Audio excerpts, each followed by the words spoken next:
6월 10일 토요일입니다. 한 주간 동안 정말 고생 많으셨습니다. 무덥기도 하고 점차 더워지는 시기인데 항상 건강관리 잘 하시기를 바라고 평안하시기를 바랍니다. 오늘 함께 묵상할 말씀은요, 예레미야 예가 3장 1절에서 18절입니다. 여호와의 분노의 매로 말미암아 고난당한 자는 나로다. 나를 이끌어 어둠 안에서 걸어가게 하시고 빛 안에서 걸어가지 못하게 하셨으며 종일토록 손을 들어 자주자주 나를 치시는도다. 나의 살과 가죽을 쇠하게 하시며 나의 뼈들을 꺾으셨고 고통과 수고를 쌓아 나를 애우셨으며 나를 어둠 속에 살게 하시기를 죽은 지 오랜 자 같게 하셨도다. 나를 둘러싸서 나가지 못하게 하시고 내 사슬을 무겁게 하셨으며 내가 부르짖어 도움을 구하나 내 기도를 물리치시며 다듬은 돌을 쌓아 내 길들을 막으사 내 길들을 굽게 하셨도다. 그는 내게 대하여 엎드려 기다리는 곰과 은밀한 곳에 있는 사자 같으사 나의 길들로 치우치게 하시며 내 몸을 찢으시며 나를 적막하게 하셨도다.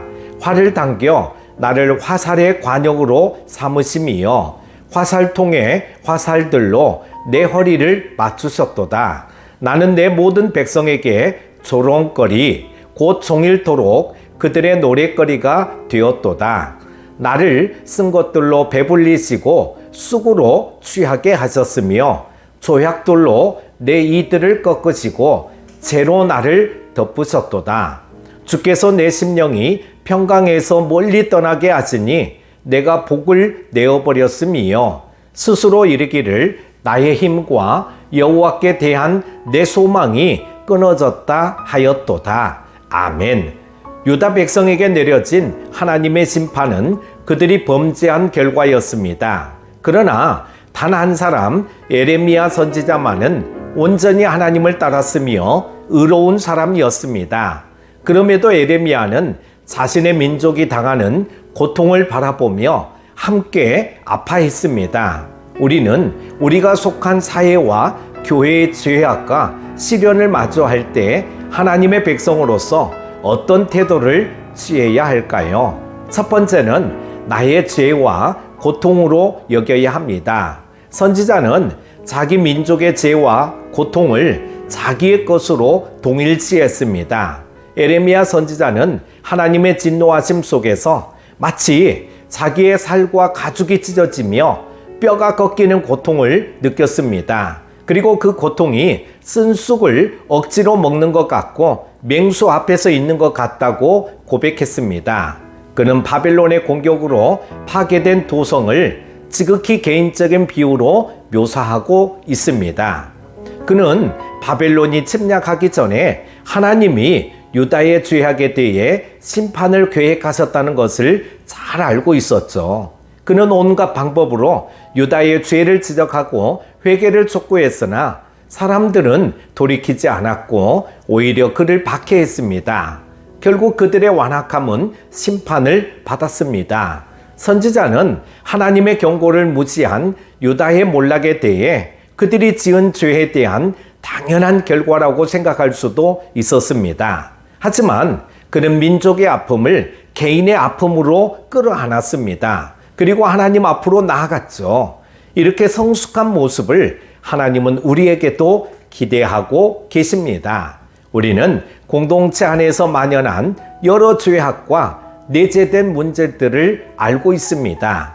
우리는 그런 문제들 앞에서 위정자를 탓하기도 하고 교회 안에서 문제를 일으키는 지도자와 성도들을 비난하기도 합니다. 하지만 우리의 죄를 대신 지신 주님처럼 우리가 공동체의 죄악을 나의 죄로 여기고 회개의 기도를 드리는 자리로 나아갈 때 하나님은 우리의 기도를 들으시고 공동체를 치유와 회복의 길로 이끌어 주실 것입니다.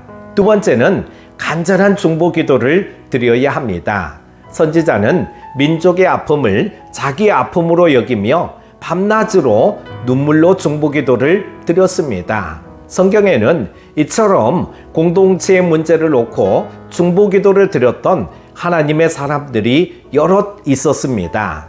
아브라함은 소돔과 고모라의 멸망을 막기 위해 중보기도를 드렸죠. 또한 유다가 하나님을 버리고 우상을 숭배하여 멸망할 운명에 처하자 모세는 중보기도로 하나님의 진노를 막아서서 마침내 자기 민족을 구했습니다. 하나님은 공동체를 위해 간절히 기도하는 그들의 기도를 들으시고 긍휼을 베푸셨습니다. 그들의 기도에 응답하신 하나님은 오늘날 우리가 드리는 중보기도에도 신실하게 응답하실 것입니다. 그렇다면 우리는 무엇을 위해 중보기도를 드려야 할까요? 우리는 지구촌이라는 세계 속에 살고 있습니다. 우리는 열방의 아픔을 하나님이 위로하시도록 기도해야 합니다. 또 우리나라가 하나님이 기대하시는 공의로운 나라가 되도록 기도해야 하고, 우리 교회가 지역사회를 치유하는 은혜의 도구가 되도록 계속 간절히 기도해야 합니다. 사랑하는 큐티 가족 여러분, 우리는 사회와 교회의 문제들을 보면서 누군가를 비난하고 탓하기 쉽습니다. 하지만 예수님은 우리를 대신해 십자가를 지셨고 지금도 우리를 위해 기도하고 계십니다. 그러므로 우리도 사회와 교회 그리고 이웃의 죄를 품고 회개의 자리로 나아가야 합니다. 하나님께 치유와 회복의 은혜를 구하는 것이 우리가 마땅히 감당해야 할 책임인 것을 잊지 마시기 바랍니다. 오늘 하루도 성령으로 충만하시기 바랍니다. 기도합니다. 은혜의 하나님 아버지 감사합니다. 이 아침에도 말씀과 더불어 하루를 힘차게 시작하게 하시니 감사합니다. 힘이요 능력이 되시는 생명의 말씀을 붙잡고 오늘 하루도 승리하게 하여 주옵소서. 우리의 삶에도 기도의 제목에도 놀라운 하나님의 역사하심이 있게 하여 주옵소서. 예수님의 이름으로 기도드리옵나이다. 아멘.